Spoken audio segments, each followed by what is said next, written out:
Yo, what's going on, man? Today is March the 6th, 2023. It's your boy Chris, and this is the ChrisBeCappinn NBA show. I'm live on Twitter right now. I'm also live on YouTube as well. As you guys come in, if you wouldn't mind hitting the like button for me to show some support for the show. If you enjoying the content, don't even hit the like button if you don't enjoy it. But if you do enjoy it, man, I appreciate you guys showing some support by hitting the like button for me, by dropping your best bets in the comment section as well, sharing your plays, and by checking out the podcast. I always talk about the podcast as well. 7 a.m. Monday through Friday. I'm doing a pod in the morning to try to get ahead of the earlier lines, which we talked about some of them this morning. Did I act on any of them? No, I absolutely did not. Recapping yesterday and the weekend. So over on Saturday, I talked about it. On Saturday, always transparent. Saturday, I got smacked up. I went 0-4-1 on Saturday. Got a push in the Cavs game, lost one of the Cavs games as well. And then what else did I lose on? Giannis got hooked on his rebounds and assists. Was off on the total. So, yeah, it wasn't a bad day. It was a terrible day on Saturday after I had posted my record for last week. I think I went 13-5-1, 72% last week, and then got smacked up on Saturday. Bounced back yesterday, 4-1 day. OKC cashed us out. And then Devin Booker and the Suns team total also cashed yesterday as well to stay avoid that spread. So let's get into it for today, man. As always, man, I'm transparent with you guys. It's nothing really jumped out on the card to me. I was a couple seconds late just now trying to find any book that still had that total up for the Philadelphia 76ers and Indiana Pacers game because I wanted that 232.5, man. I saw that 232.5. Tyrese Halliburton got rolled in. The total shot up to 234. Do I think it goes over 234? I absolutely do. But the Sixers do play tomorrow, so I got to look into it a little bit more. But as soon as Hallie got rolled in, I like that total. I also like Indiana on the spread today. I don't know if Philly gonna go in there and win that game by 7 points today. So I see some 8s out there right now. Check your book, man. We'll talk about it. But hit the like button for me. Let's jump into the plays, man. So first game up. Let's go to the first game on the board. I think so PJ Tucker remains questionable. Just looking at some updated injury stuff. So I'm just sharing what I see so you guys know. I'm gonna try to post it at the top as well so you guys will be aware. But for people who don't know, like I said, Halliburton got ruled in. He's gonna play. Coming off a really big win yesterday in Chicago.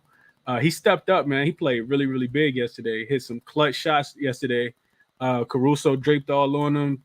Patrick Beverly running up underneath him all recklessly. Dude played good yesterday. I watched that game. Was on the under. That was actually the loss that I had because Halliburton played so well yesterday. I didn't expect him to play that well. Nembhard, Aaron Nesmith got ruled out. Like I said, Halliburton is in. So I'm just posting this up top so you guys will see it. Miles Turner. Game time decision with the back injury. That's going to be big. They need him. If they don't have him, it's going to be really hard to slow down Joel Embiid. Donovan Mitchell, still questionable. Wiseman, game time decision. I mean, it makes this card really, really difficult, man. Killian Hayes ruled out.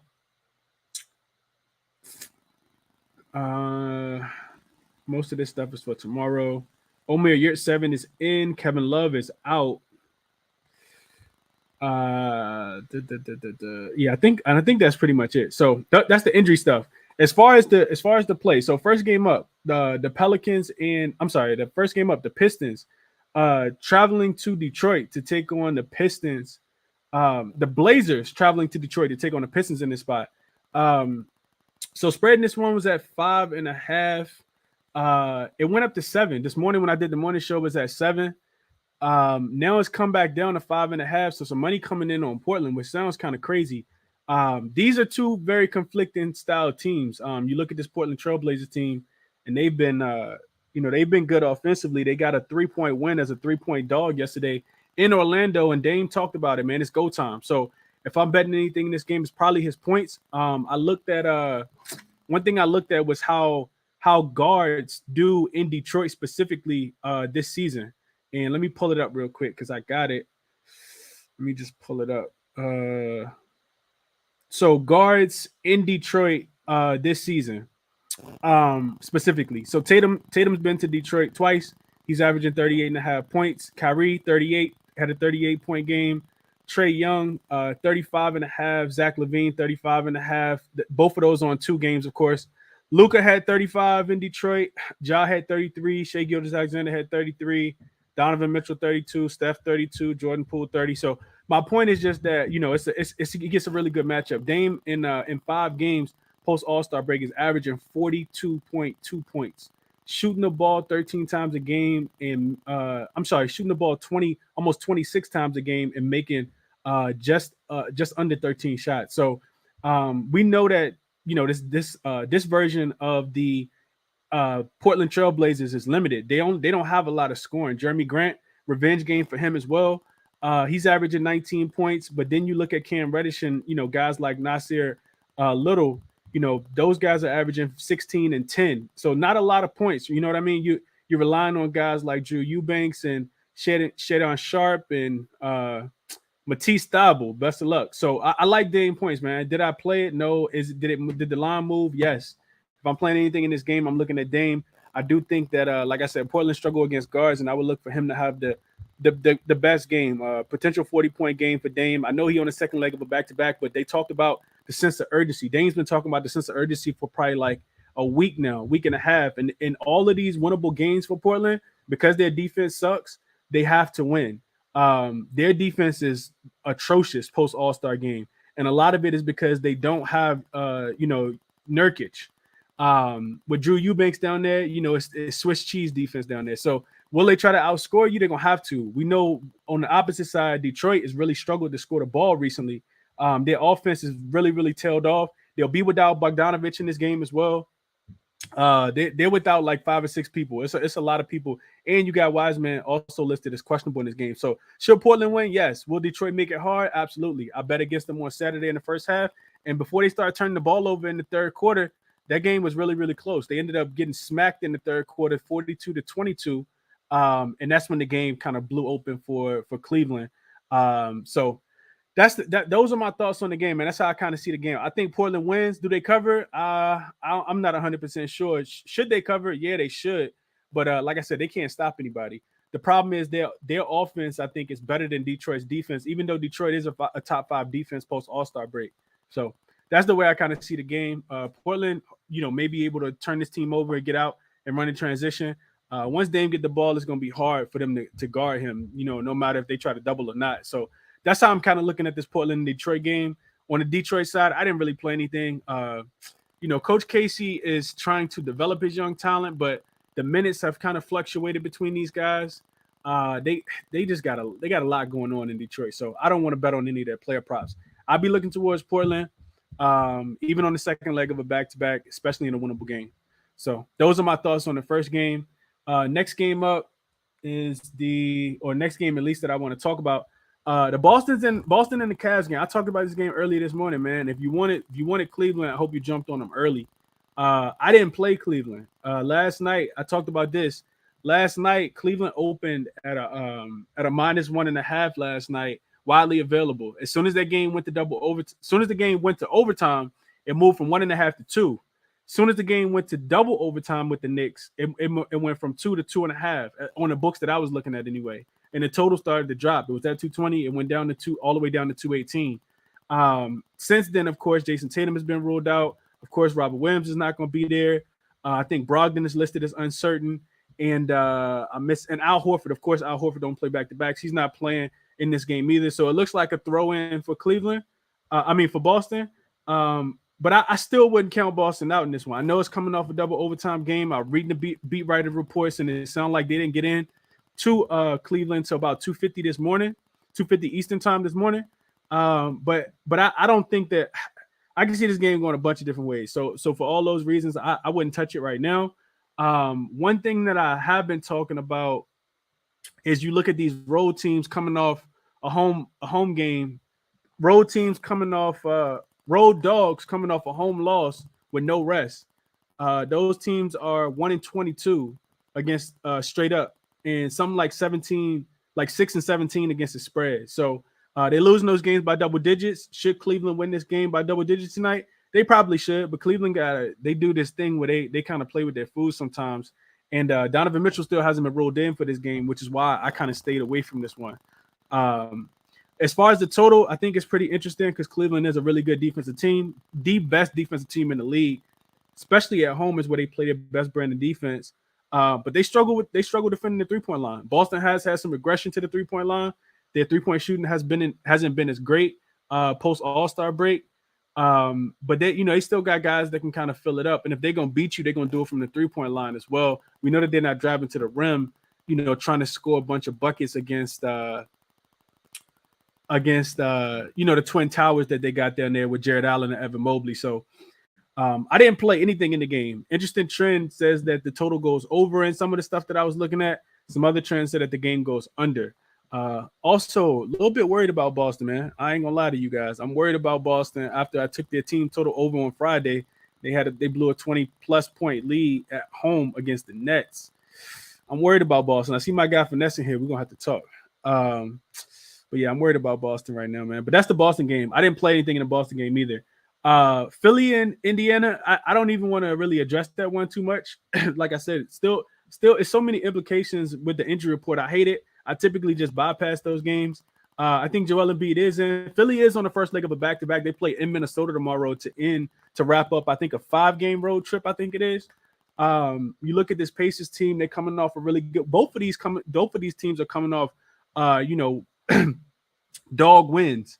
And road dog wins is dead. So Indiana was in Chicago yesterday as a 7-point dog. They won that game outright. And then Philly, of course, upset the Milwaukee Bucks and ended their 17-game win streak the other day to get off the snide there after getting smacked up against the Dallas Mavericks on Thursday night, something like that. So yeah, now you got Philly laying 7. Miles Turner is on the injury report, of course. PJ Tucker and Tobias Harris are also on the injury report. I like to see what happened with those guys. If the spread stays at 7, I do think that Indiana covers the 7. I also still like the game to go over if Miles Turner plays. I also think looking at Miles Turner props are in play as well. If he can stay out of foul trouble against Embiid, he's going to stretch the floor a la Brook Lopez in the last game.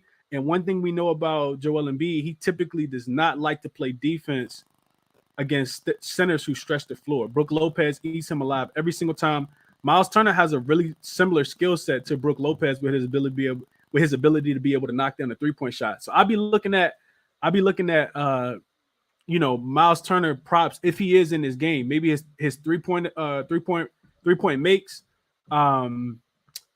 Yeah, probably just his 3-point makes. Maybe even his points though, because Philly, Joel Embiid not trying to play no defense for real, and it's the first leg of a back-to-back. So, and Philly, I mean, I guess you could say they got something to play for, but Pacers definitely got more to play for as they try to make a push for the playoffs. So I like Indiana plus the 7 as a home dog if everybody's in this game. So I think it's more of a letdown for Philly. Indiana plays a lot better at the crib than they do at home.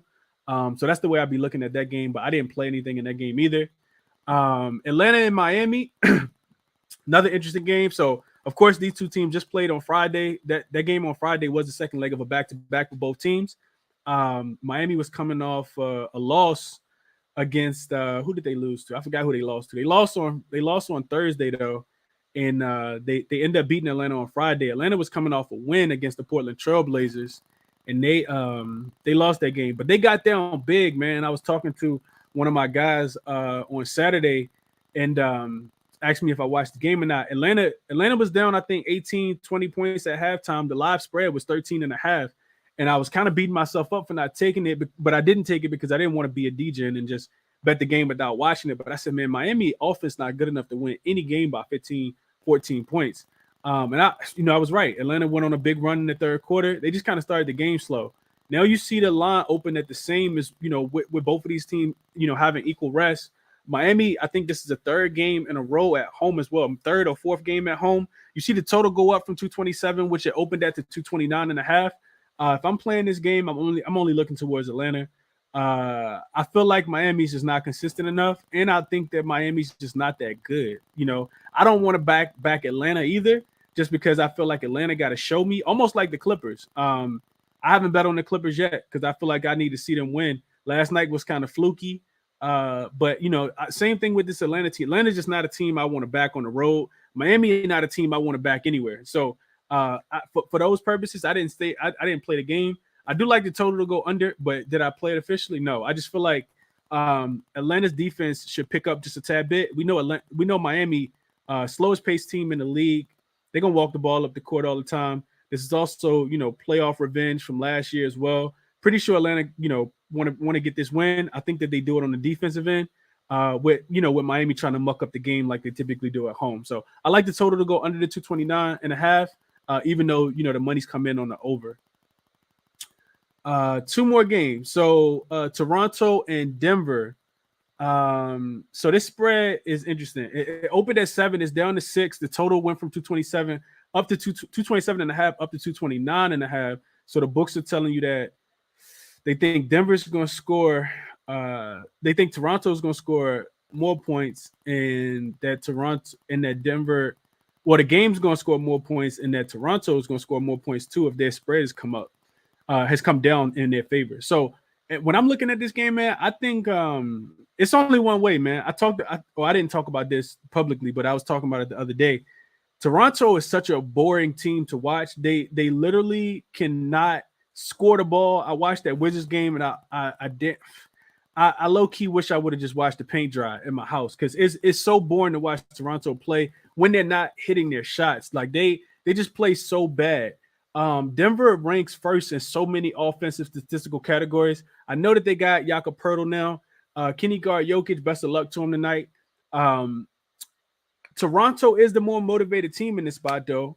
Denver, they're the more rested team. They're the home favorite. You also get Toronto traveling from East Coast and DC, which is where I am, all the way to Denver, to play. And for that reason, I like Denver in the first quarter.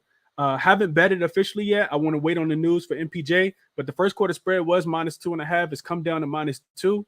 We know what Denver does at home, man. I got a couple stats that I can give you guys.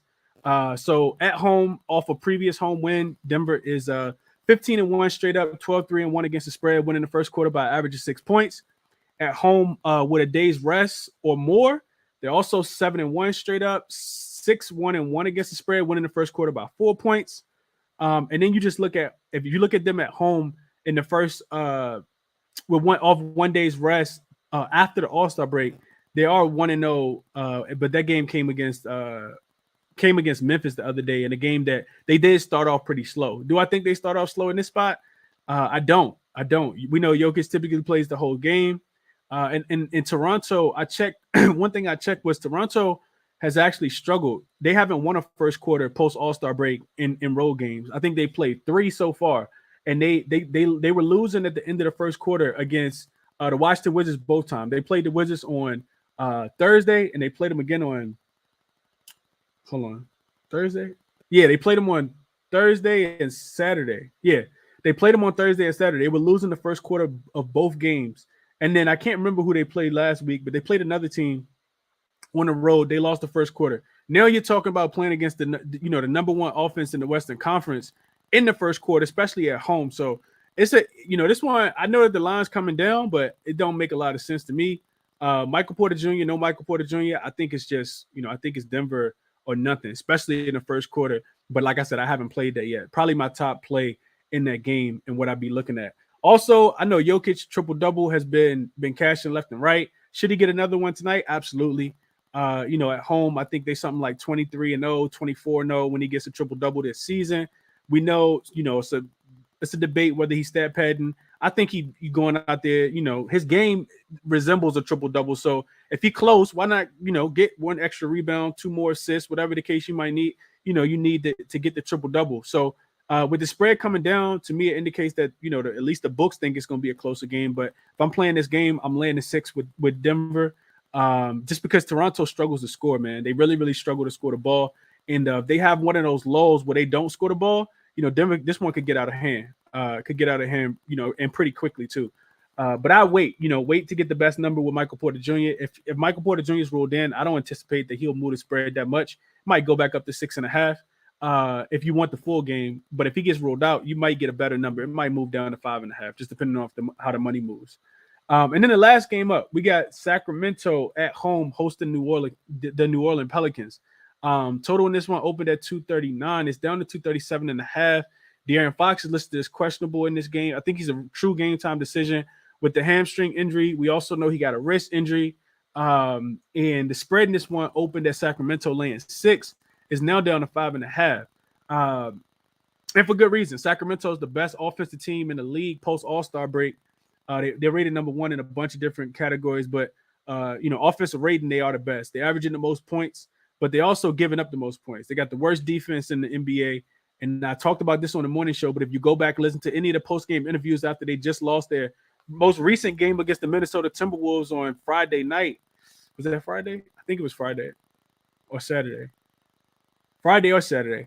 Whenever they lost to the Minnesota Timberwolves, everybody was talking about how bad their defense was, from Coach Mike Brown to Kessler Edwards, who, just kind of got thrown into the fire. They actually put him in the game because they couldn't stop Anthony Edwards. Ant was on fire, so they, had to go to, another result. But, bottom line, I don't care how hard Sacramento try. I don't think that they can really guard anybody.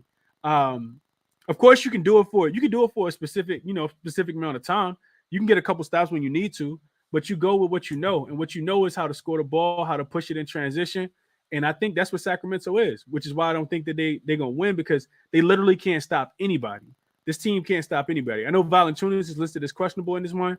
The problem with New Orleans, though, is for me, New Orleans can't score enough. I know that they had a game where they kind of, went off offensively against the Portland Trailblazers, but that was on the second leg of a back-to-back for the Portland Trailblazers. They were coming from Golden State after getting smacked up in that game, and then they had to come home and, no rest. And, you see this Pelicans team kind of, play with a sense of desperation, which I do expect them to be desperate.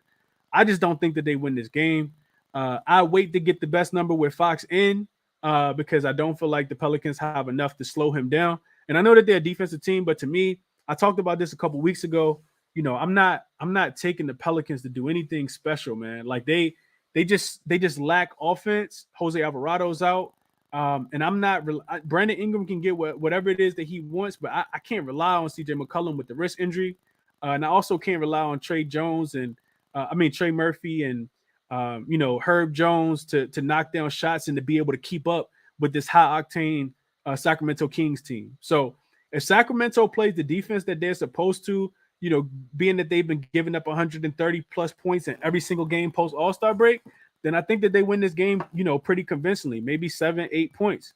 But if the Pelicans can slow down the Sacramento offense, I think that'll be what gives them the chance.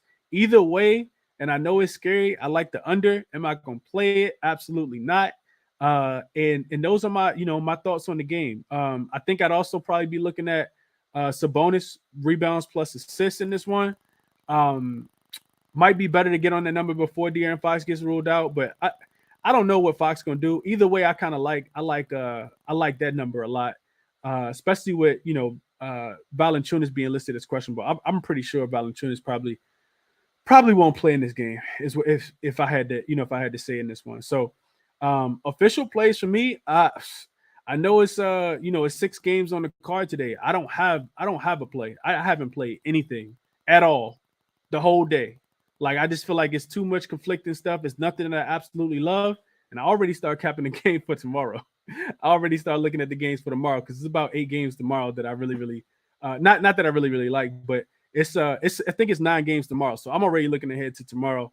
A couple of these teams on back-to-backs too. So I'll just open it up. I just wanted to give you guys a breakdown, let you guys know, my thoughts on the games. But as far as official play, if I had to play anything today, I'll probably play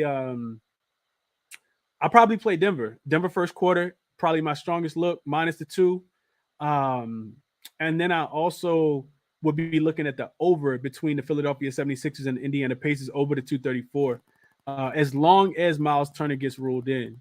If Miles Turner gets ruled in, I like the 234. If he gets ruled out, I probably like the 234 even better. I forgot all about Miles Turner. The Pacers go over when Turner is out, because they really don't have anybody to stop anybody then. But I didn't cap the player props in that game at all. I like that Halliburton is in, though. I think Halliburton probably has a big game today, at home. And then That's it. I don't like the slate today, man. If I'm keeping it a buck with y'all, if I'm keeping it a buck with y'all. Ain't a lot that I like. One thing I don't do is force plays. So those are my thoughts on the game, man. I'm gonna go through the comment section on YouTube real quick, and then I'll get to a couple people in the chat as well. Let's see what we got today. Big slate today. What up, Chris? Let's have a weekend. Lillard over 1.5 steals and blocks plus 170 on DraftKings. Kareem says has 6 against them earlier this season, and Detroit gives up the most steals to point guards for the season in the last 15 games. Okay. KCP under 10.5 points. I'm not sure why you like that, Matt, but best of luck if you take it. Euphoria said he on Detroit plus the 6.5. Best of luck to you. Pistons going to want to win this game for Chauncey Billups. I'm taking the Blazers. They are going to want to win the game for Chauncey, but I don't even think they need any added motivation. I think they understand where they are in the playoffs in the Western Conference. One thing we know about the Portland Trail Blazers is they just went on this. They went on this slide at home where they just couldn't win a game. I don't know if y'all remember that. Dame went off. It wasn't the game he had 70, but he went off for a bunch of points and they lost the game. They lost like maybe 7 of 9 in a row or something like that. And people was talking about Dame requesting a trade, yada, yada, yada, about 2 weeks ago. So I think they understand their positioning right now. And that, excuse me, all these teams tanking for Victor Wembanyama, you got to beat these teams. If you don't beat these teams, you probably just go ahead and throw it in for the season. Derek said he took Portland and Detroit over, got Cleveland at -4, Denver -7, and Kings -4.5. I see it. And Pacers +7. Them the looks that I like. I ain't take Portland and Detroit to go over, though. One thing I found interesting, though, real quick, in the Detroit game, and I don't know if it's this simple or not, but one thing I found interesting in the Detroit game is that when you look at when you look at the Pistons, they've played the Pistons have played 5 games this season without Bogdanovich. 5 games they've played so far without him this season. In those 5 games, the Pistons 0-5 straight up, 0-5 against the spread, 4-1 to the under, only averaging 102 points per game, losing and giving up 119 points per game. So that's a 17-point differential right there. The reason why I didn't play the reason why I didn't take the Portland Trailblazers is because looking a little deeper at the teams that they played against Cleveland in Cleveland. That was, of course, Saturday. They didn't have a chance in that game. Cleveland's also the best defensive team at home. They played against Charlotte. They lost that game by 11. Charlotte was actually balling. They had LaMelo in that spot. Then all the other games against good playoff teams in the Eastern Conference. The Knicks, they lost by 13. The Sixers, they lost by 31. And then the Cavs, again, they lost by 8. And that was without Donovan Mitchell back on January the 27th. So could it be that easy just to fade the Detroit Pistons because they are 0-5 straight up and against the spread without Bogdanovich? It could be. We know that they're going to struggle to score the ball, but all of these teams that I just mentioned have a much better defensive rating than the Portland Trailblazers, especially with the Portland Trailblazers on the second leg of a back-to-back. So some more insight I wanted to give you guys there. Jaylen Brown under 27.5 points. I would not play Jaylen Brown to go under his points today, especially without Tatum. But if you got some info on it, take it, my guy. Take it. Let's see. It seems like the Pistons have been tanking for a decade. Yeah, they've been trying to develop players, man. One thing about Coach Dwayne Casey, he want to win. It just, it's hard. NBA, the most competitive basketball league in the association, so in the world. So they trying. You got some bad luck going their way too when Cade Cunningham get hurt and injure his leg for the whole rest of the season. Not to say that they was going to be good this year, but you do want to develop your talent, and that stops the progression of the team when you can't develop a guy like Cade Cunningham throughout the season. So Cleveland scoring a little more, and Boston defense slipping a little in the second half of the season, taking Cleveland team total over 112.5. That would be my play, Daniel. I don't want to take the full game under, but I think the Cavs go over their team total. I think that's probably the better play. And I'm pretty sure I got a query on that too. Road dog on the third game in 4 nights in a conference game, getting smacked up. Yeah, I'm pretty sure the team total goes over. I took the Cleveland Cavaliers team total to go over last week at the beginning of the week when they were playing Toronto Raptors. Toronto was on the second leg of a back-to-back in the third game in 4 nights, and Cleveland crushed their team total. I think it was like 110.5, 111.5. I think they finished with like 120. So that might actually be the look, Daniel, to take their team total over. Also, on the creative I told you guys about, where you have a home dog, where you have a road team traveling, and then they're a road dog on the second leg of a back-to-back. Those teams are allowing their opponent to go over their team total. And Boston will be without Robert Williams, which, their defense, he impacts the game, I think, maybe 2.5 points on the defensive end. The Boston Celtics allow about 2.5 points more. So I couldn't talk you off of that. Celtics team total, the Cavs team total to go over. Thuggen D said, I took the over in the first quarter in Indiana and Philly. Best of luck with that one, Thuggen, because Indiana Pacers don't score in the first quarter. So hopefully they do something different today. But that team struggled to score in the first quarter. And I like that. If you play in the first quarter over, I would wait and see what the number on Miles Turner is. But maybe you got some more insight on it than I do. Euphoria says Indiana plus 7.5. Speaking of Giannis, Chris, he screwed me on his points. He blew 2 parlays by getting 23 instead of 25. Yeah, he was on the second leg of a back-to-back there in a game that he probably didn't care anything about. The Wizards are trash. Let's see. Dame 10 assists last 3 games versus the Pistons. They could double them. They could try to do a box and one. I'm not even sure. I'm not confident in the Pistons being able to even do a box and one correctly, if I'm being honest with you guys. We got news that Donovan Mitchell going through his usual pregame routine warm-up. I think Donovan Mitchell plays today. He was listed as probable. They say he could have came back in the game on Saturday, my fault, against the Pistons, but precautionary reasons, they didn't want him to hurt it anymore. He just jammed his finger with his other finger, so he probably be all right. He tough. What up, Chris? I got the Cavs money line minus 140, the Hawks plus 3, Blazers first half minus 2.5, and put some blunt money on the Pelicans money line plus 190. Best of luck with that Pelicans money line with that bad offense. Ingram over his points. King struggled to guard wings. I couldn't talk anybody off Ingram. Couldn't talk you off Ingram at all. Atlanta money line, I like it. I see Atlanta winning this game tonight. I just didn't bet it. 80 points and rebounds tomorrow. Jamrock said I ain't got that far yet. Capella over 10.5 rebounds. I can see it. Pelicans are 0-7 to the under when the game total is 234 or higher. Team total under in all but one game, and they played some bad defenses. I might be the only person on the Pelicans team total under 116.5. I promise you are the only person, Daniel, because their defense is terrible. Their Kings defense is the worst defense in the NBA right now. Should they correct it? And will you be on an island by yourself if you win? You will, but nothing wrong with that, bro. If that's how you feel, I just got to see the Kings do it before I'm willing to put my money on it. But I do like to play, though. The Pelicans have not been scoring 117 points. The only reason the total's that high is because the Kings' defense is that bad. So yeah, I hope you cash it, bro. I'm not riding with you, but I'm not riding against you either. I'm already looking for tomorrow. Okay, cool. Jeremy Grant dropped 36 last time he played Detroit. Going to take him over 22.5 as my play of the day. Also playing 25 and 30. I can see it, Scotty. I think he had 20 yesterday as well. Under on Dame points, Chris. Okay. Hey, best of luck if you take it that under. I didn't play the over, but I wouldn't play Dame under. Not against that team. Not with what's going to have to happen today. Best of luck to you. If you go back and look at Dame's game logs, the teams he go under on are good defensive teams that have good personnel and good schemes, like the Golden State Warriors. But he busting people like the Rockets and he went under against the Pelicans as well.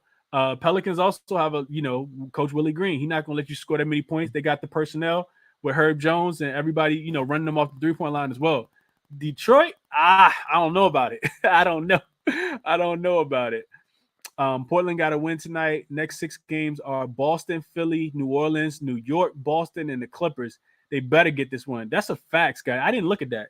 If that's their schedule, yeah, they got to get this one. They got to get this one because they might not. They not beating Boston. They not beating Philly. They might beat the Pelicans. They not beating the Knicks. They not beating Boston second time either, or the Clippers probably just based on scheduling. I got to look at the scheduling, but that's a tough schedule. Portland probably not making the playoffs. Alex said I like the Cavs plus 5.5. Embiid over 32.5 in Denver first quarter. Okay. Pacers +8, Pistons +6, Raptors +6.5, and Pelicans +5.5. You on all the dogs. Okay.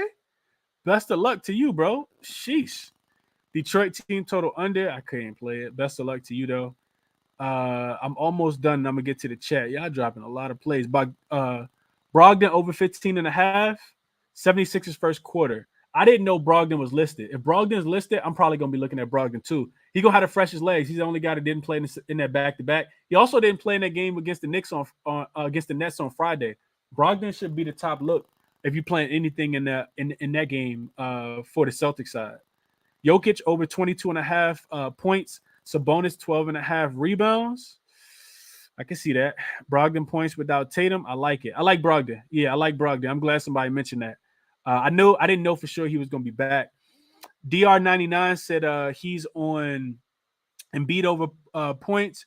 Pacers give up a ton of points to centers. Embiid over 40 in three of his last 5 versus the Pacers.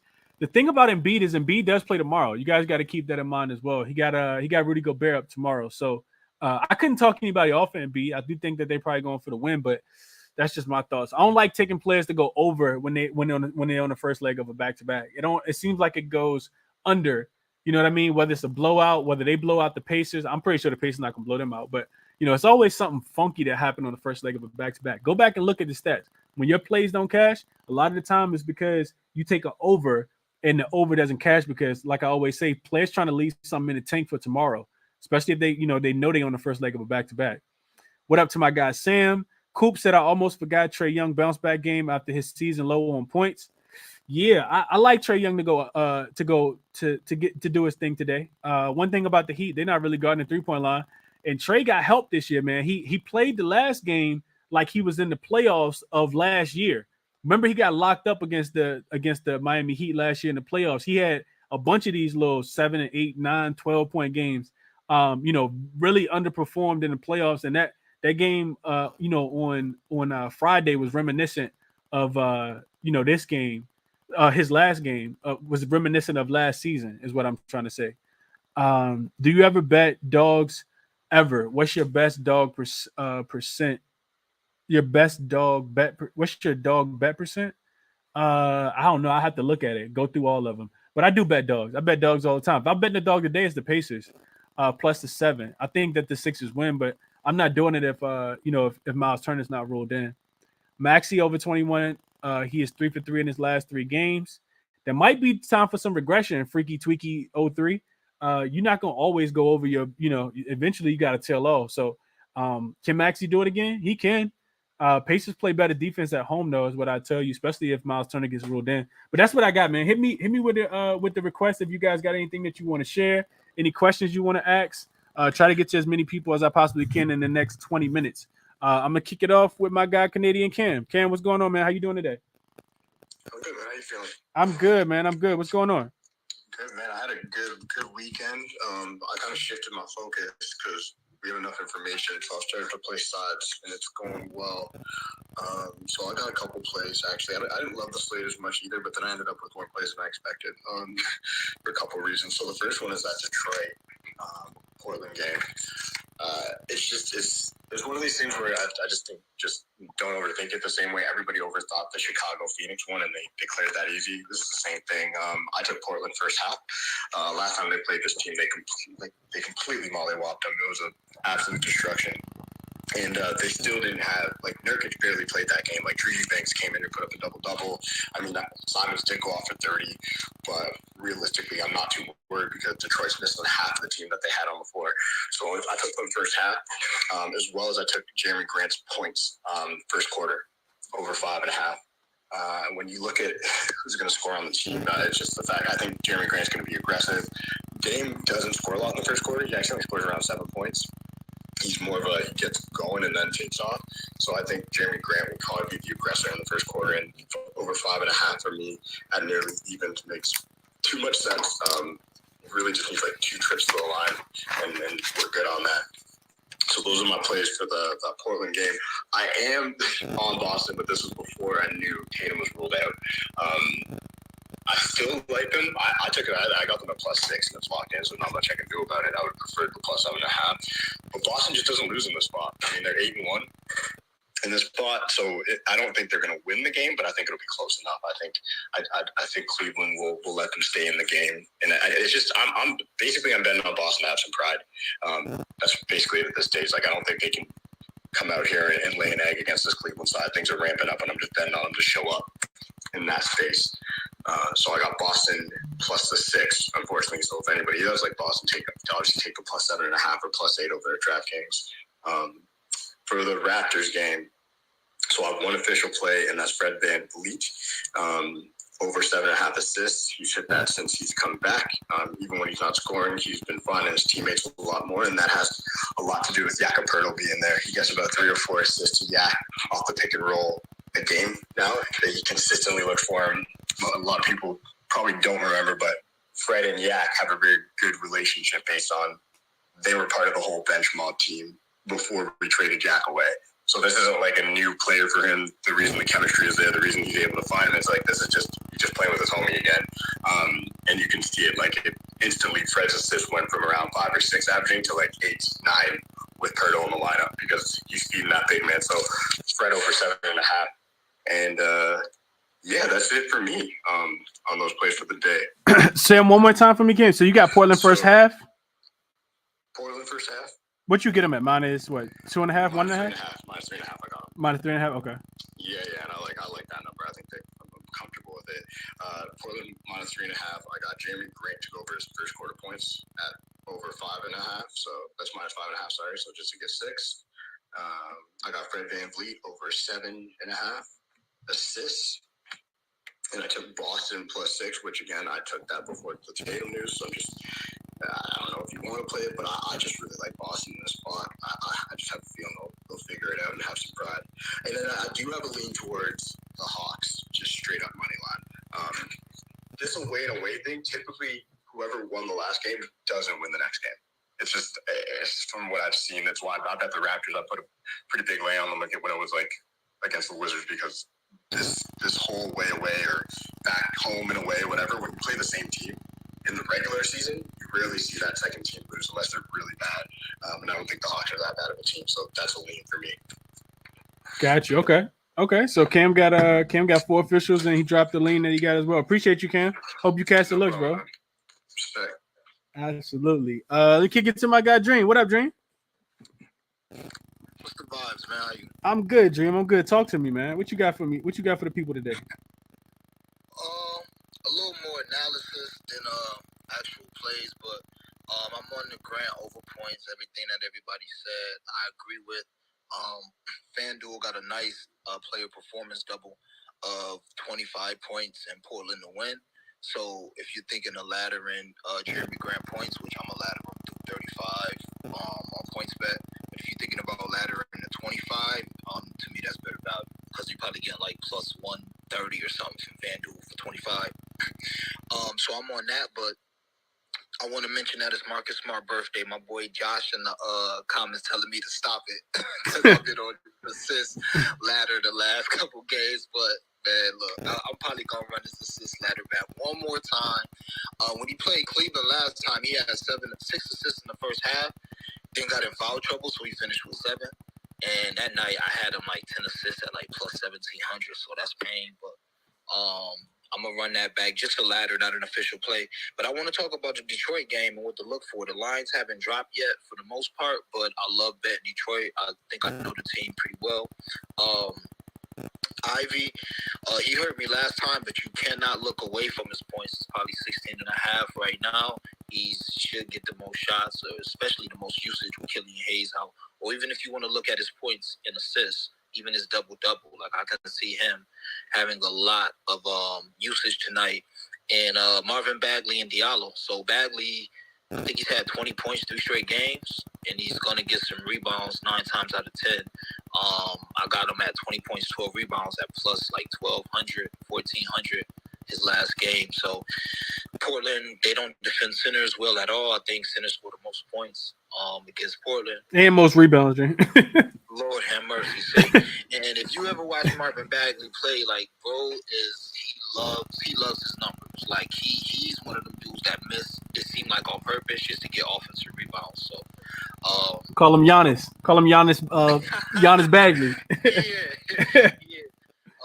Now, only thing I always got to say, downside to it, he can't get a foul trouble, and that's the only thing that I think ruins him having probably a career night tonight is foul trouble.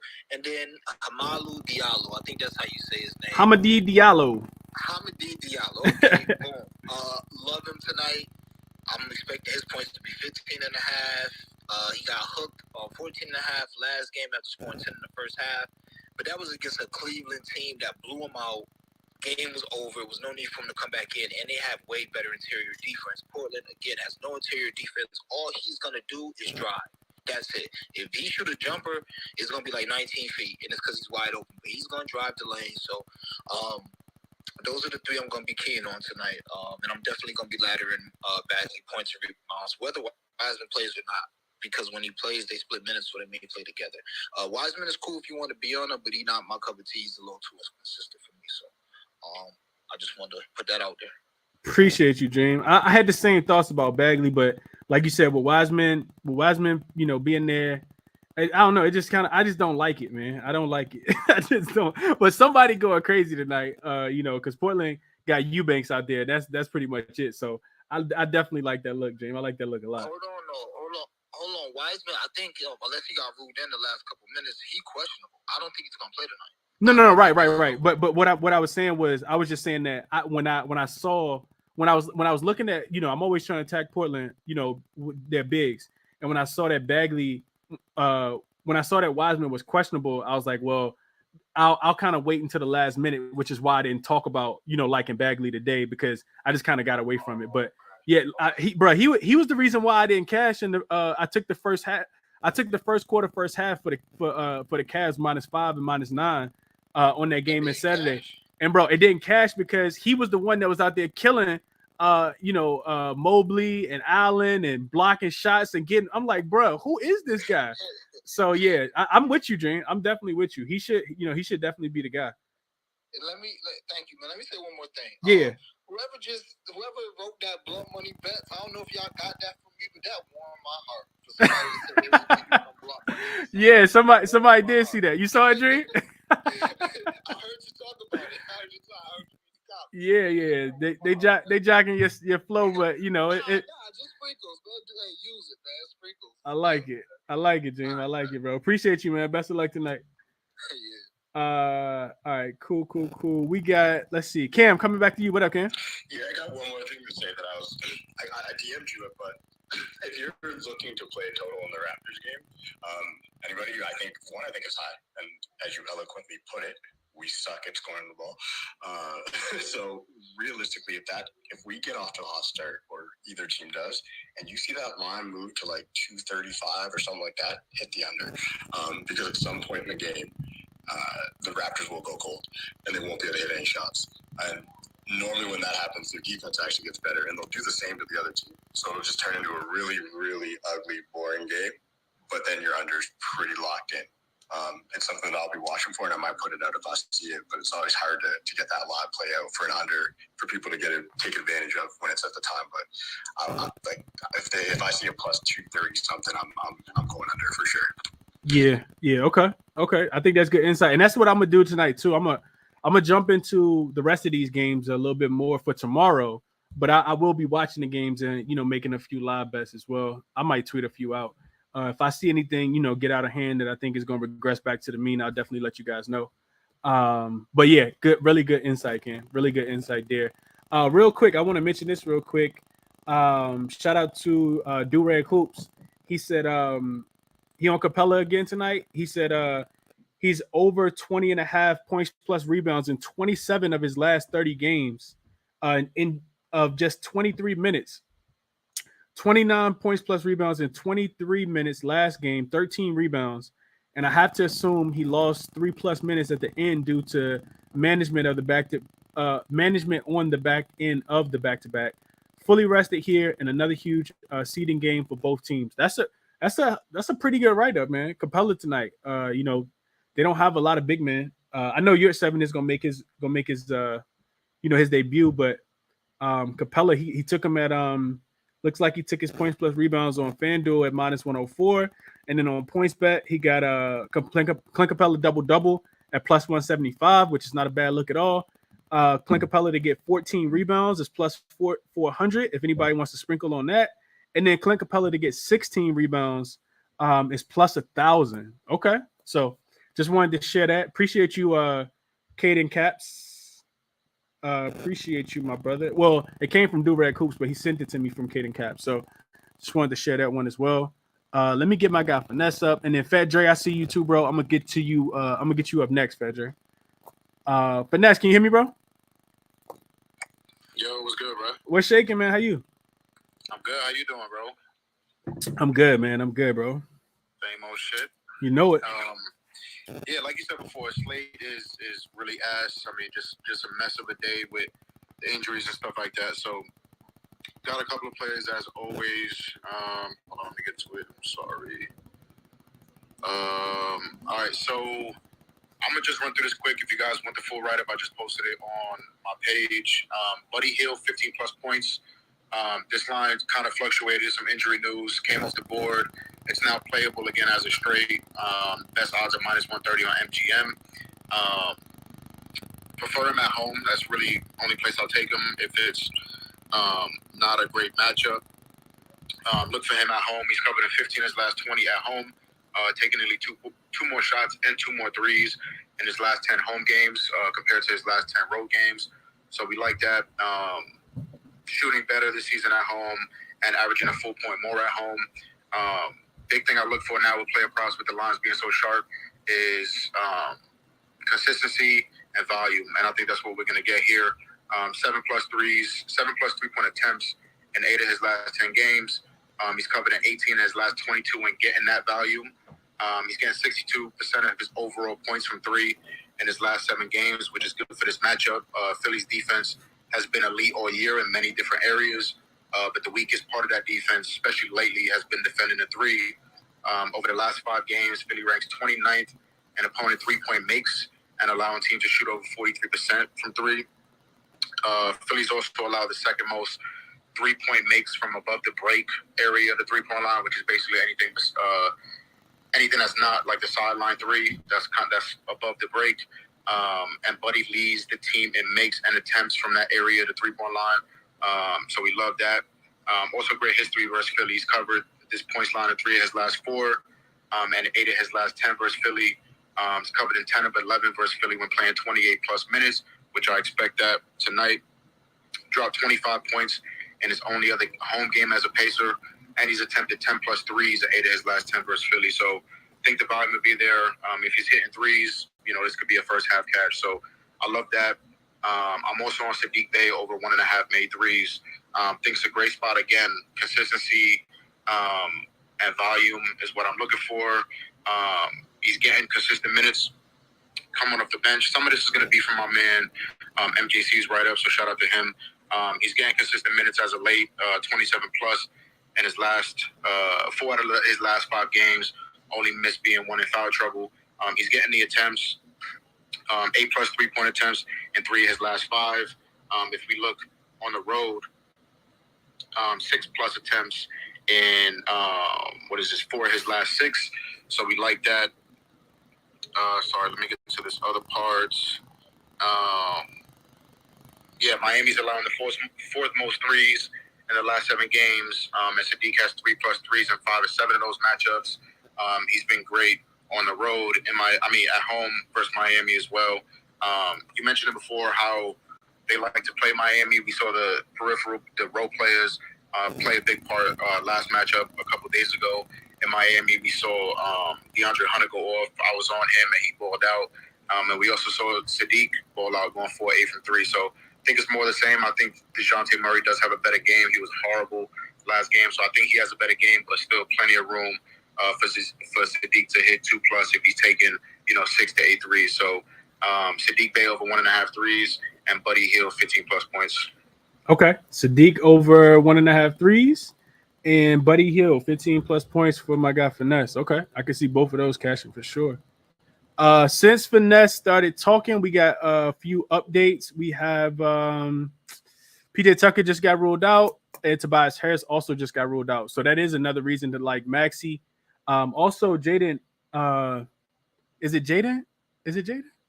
I think it's Jaden, right? Yeah, Jaden. Jaden will get a lot more playing time, especially being the best defender on that team. He's going to be in, and play a few more minutes today without those two guys being there. And I like the over even more now. I'm just kind of waiting for, waiting for the status of Miles Turner. So we'll see how that goes. But some sharp looks from Finesse, I think. Dream some sharp looks as well. Cam some sharp looks. We got a couple more minutes. Let me try to get Fat Dre up here. I think it's Fat Dre first time, so show my guy Fat Dre some love. What up, Fat Dre? Can you hear me, bro? Yeah, I hear you, Chris. What's the deal, boys? How you doing, man? I'm all right. How you doing? I'm good, man. I'm good. What you got for us tonight? Yeah, so I know everybody kind of on Jeremy Grant, bro. In that Detroit game, I'm honestly looking at Cam Reddish. His last 7 games, 24 minutes or better outside of a bad Houston shooting performance and a bad shooting performance at Golden State, he's cleared that 14 and a half. Also, he's coming off 16 last game against Orlando. He had 25 against Atlanta. I caught that 25 plus on FanDuel at plus 1,200. I caught Cam Reddish 20 plus at plus 340 on FanDuel. So I know everybody is kind of on the Jeremy Grant revenge game, but Cam has been hot in his last 7 games since he's been getting 25 minutes or better. So take a look at Cam Reddish, man.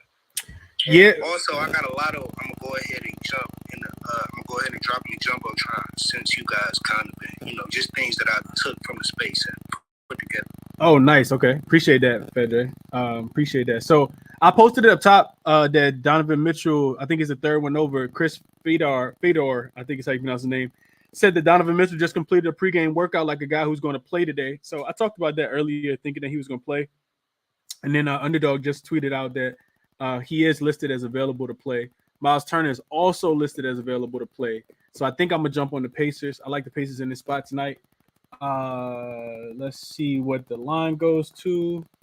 Yeah, it's down to 6. It's still some 7. So top spots on the card for me today would be Indiana plus the 7. Small plays. I'm like I said, I absolutely do not love this slate at all. But Indiana plus the 7, Denver first quarter minus the 2, and Brogdon. I like Brogdon points. I like Brogdon points a lot. I don't like being on the plays that everybody's on. It feels like those are the ones that don't hit, even though we have I feel like the core group of cappers that come in and share their insight are really sharp guys. Sometimes we just all kind of find the same thing, and those are the plays I typically like try to avoid. So I'd rather be on the island by myself most of the time and then just share those looks with you guys versus having something that everybody got. So I spoke about Jeremy Grant early this morning when I did my first show, but I didn't play his points. He definitely should go off, and I hope everybody cashes him. Everybody that's on the other plays that everybody's on as well. But I like Brogdon. I like Brogdon a lot today, especially with him being the most rested Pacer, the most rested Celtic. And if it's one thing that the Cleveland Cavaliers struggle with, is guard play. They don't typically struggle with big men scoring the ball. So I'm gonna look at Brogdon. I haven't played anything yet. But Denver first quarter, waiting for Michael Porter Jr. news. Brogdon points, Indiana plus the 7. The spread is coming down to 6.5. And that game starts in about 40 minutes. So those will be my top looks. I think I'm gonna let me get Keith up here real quick, and then we'll close out after this. But those will be my top looks. Have I played anything? Absolutely not. Like I said, already looking at the card for tomorrow. This show really for y'all and for the community, just to get everybody together. Keith, can you hear me? Maybe not. Sounds like no. Mitch, can you hear me? Yeah, I can hear you. What up, Mitch? How you, bro? Good. I just funny that you say that because I just locked in a Brogdon play over at PointsBet. If you put him in for 25 points and over 1.5 3-pointers, you're getting plus 800.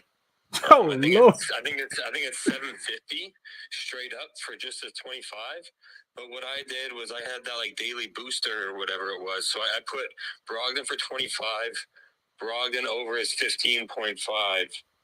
Brogdon 1.5 threes, and it's up to plus 880 or 890 with the booster. Damn, appreciate you sharing that. So if you guys got points bet, then have a look. I didn't shop around. You might find something better, but I know Dream's on, does his shopping, and I know that Dream usually hits those ladders, and I know that he does his homework. So if I'm seeing that on points bet, I'm kind of taking it for what it's worth. Yeah, I appreciate you sharing that. Yep. Definitely appreciate you sharing that, Mitch. Yeah, Brogdon, like I said, I like his points. I'm probably gonna play his points straight. Denver first quarter and Indiana plus the 7 in this spot tonight as a home dog, especially with the 76ers having a game tomorrow in Minnesota. I think it is. So yeah, those are the top looks, man. I think it was a very productive educational show. I hope everybody took something away from it, and you guys have your card for today. Like I said, just not putting a full unit on anything today. I don't like anything at all.